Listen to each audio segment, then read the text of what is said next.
It is the part C of lecture number 1, chapter 2. Let's study past indefinite tense. Past indefinite tense is used to describe an action, an event or condition that occurred in the past. Past indefinite tense use किया जाता है ऐसे काम या events बताने के लिए जो माजी में हुए हों। पास्ट इंडेफिनेट टेंस की रिकग्निशन क्या होती है? उर्दू के सेंटेंसेस के एंड में अगर अलिफ छोटी ये या बड़ी ये आए so it means it is a past indefinite tense. Let's see the structure of past indefinite tense. Past indefinite tense का अफर्मेटिव सेंटेंस का structure subject, second form of verb plus object. Let's see the example. He played football. Played second form of verb है play की, और always remember कि past indefinite tense वो वाहिद tense है जिसमें हम second form of verb use करते हैं, और यही past indefinite tense की पहचान होती है subject के बाद second form of verb। Past indefinite का नेगेटिव सेंटेंस कैसे फॉर्म करते हैं? स्ट्रक्चर देखें। सब्जेक्ट, सब्जेक्ट के बाद डिड नॉट के बाद वर्ब की फर्स्ट फॉर्म आती है, देन ऑब्जेक्ट है। ओके, डिड हमारे पास डू की सेकंड फॉर्म है, इसीलिए जब हम यहाँ पर डिड सेकंड फॉर्म यूज़ कर लेते हैं तो फिर हम अगेन वर्ब की सेकंड फॉर्म नहीं बल्कि वर्ब की फर्स्ट फॉर्म यूज़ करते हैं। एग्जाम्पल देखें। He did not play football. Affirmative और नेगेटिव सेंटेंस के एंड में लास्ट में फुल स्टॉप पुट करेंगे। Okay, how to form an interrogative sentence of past indefinite tense. Interrogative sentence form करने के लिए डिड स्टार्टिंग में आ जाता है, फिर subject, first form of verb, then object, question mark. Example देखें। Did he play football question mark. Did हमने यूज़ किया है तो वर्ब की फर्स्ट फॉर्म यूज़ की है और लास्ट में हमने क्वेश्चन मार्क ऐड किया है। Now see some usage of past indefinite with examples. The action that happen at some specific time in past. ऐसा काम जो किसी ख़ास वक्त में माजी में हुआ हो।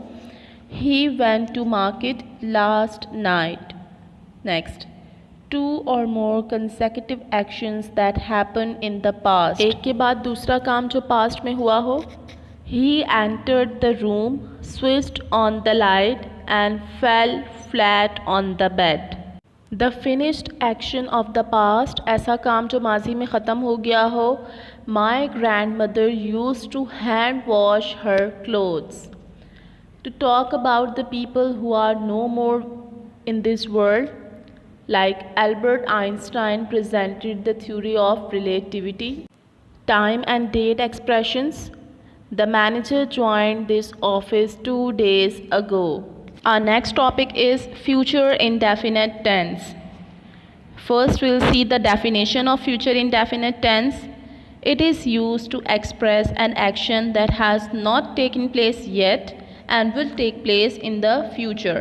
इस टेंस में हम उस एक्शन की, उस काम की बात करते हैं जो अभी तक नहीं हुआ बल्कि वो फ्यूचर में होगा। For example, Billy will play soccer after 1 our.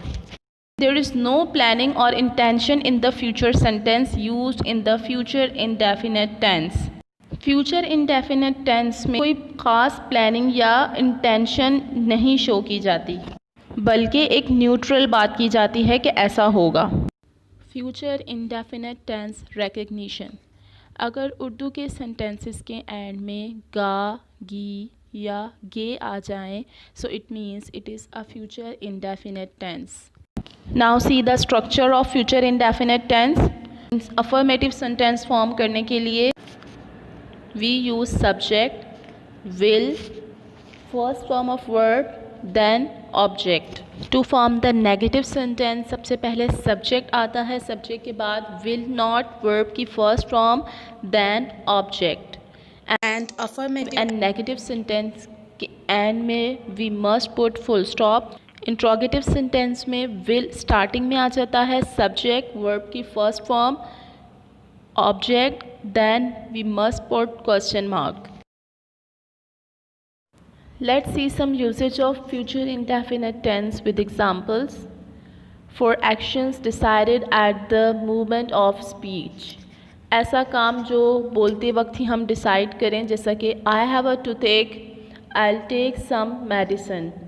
Next, for unplanned future actions, ऐसे future actions जो unplanned हो, जैसा कि winter will come soon. For offering, asking for a request, promising, ordering, threatening. इन सब के लिए भी future indefinite tense यूज़ करते हैं. I'm afraid we'll get wet. For unpreventable actions in future, ऐसे काम जो फ्यूचर्स में होने ही हैं, उनको रोका नहीं जा सकता, जैसे कि summer will come soon. For thoughts, predictions, assumptions, sureness, fears about future. I promise I won't tell this to anyone.